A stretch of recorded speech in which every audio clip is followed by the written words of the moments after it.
Divertidamente 2. Depois de tanta ansiedade do público, finalmente saiu.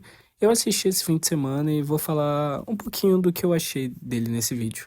Esse vídeo provavelmente vai estar sem spoilers, ou no mínimo possível, como é um filme lançamento, muita gente ainda não teve a oportunidade de assistir. Bom, a Pixar parece estar deixando de lado a fórmula Daddy Issues para os seus filmes, entrando numa vibe muito mais adolescência e as mudanças que os adolescentes sofrem, puberdade, ansiedade e afins. Red, o filme da Pixar de 2022, foi assim. Por mais que tenha Daddy Issues no meio, o tema principal ainda é a puberdade. E agora, novamente, com Divertidamente 2, puxando mais pro lado dos sentimentos, emoções e senso de identidade. Agora, nossa personagem, Riley, é uma adolescente e, junto com isso, somos introduzidos a novas emoções. Ansiedade, inveja, vergonha, tédio e nostalgia, emoções muito mais sofisticadas e complexas, digamos assim. Na real, que a maioria das emoções, por mais que sejam complexas, também são comuns em crianças, não só em adolescentes, mas ok. Claramente é dado muito mais destaque para a ansiedade aqui, que também é antagonista nessa continuação.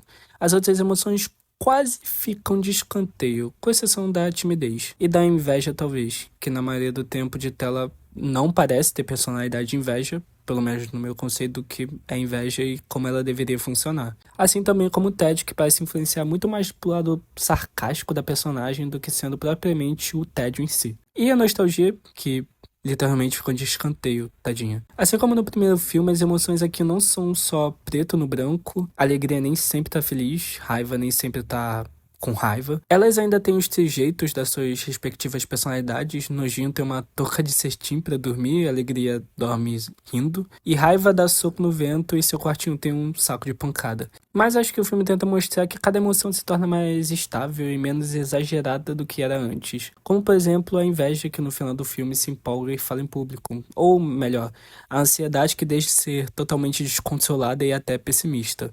O primeiro filme também tem um pouco disso, no caso da alegria, que beirava ser uma alegria tóxica. Outra coisa que eu acho interessante de comentar é como eles mesclam a forma de animação em certas partes do filme, ou com personagens, como o Bluffy, por exemplo, e a Pochette, literalmente Pochette, que tem um estilo mais cartunesco. E também o Lance Slash Blade, acho que é assim o nome dele, que tem uma animação de estilo jogos PSX, numa vibe bem Final Fantasy das ideias. Como eu gosto pra caralho de jogo, eu achei isso demais. O diferencial desse filme é o estudo dele em relação a outros filmes e sequências. A maioria dos filmes e sequência, tanto da Pixar quanto outros estúdios, como o Illumination, não costumam chamar tanta atenção ou são relativamente inferiores ao antecessor. Mas Divertidamente 2 levou muita gente à loucura. Motivo óbvio, por ser uma continuação de um excelente filme, e segundo motivo, por abordar um tema ainda mais relevante, que é a ansiedade, onde muita parte do público vai se identificar. Muita parte do público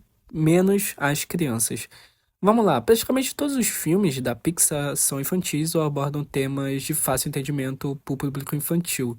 Divertidamente 2 não é exatamente assim. Por mais que ele tenha aspectos que facilmente o caracteriza como sendo para crianças, ele é muito mais direcionado para adultos e adolescentes. Crianças dificilmente iriam entender o conceito de ansiedade e como ela influencia no nosso comportamento. A maior parte nem deve fazer ideia do que é isso. Ainda mais os que sofrem com problemas do tipo e têm muito mais chances de se identificarem. O que justifica porque num filme de animação estilo Pixar tem tanto adulto na sala dos cinemas. E dessa vez dá pra dizer que a Pixar foi além do que era esperado dela. Pixar e Disney no caso.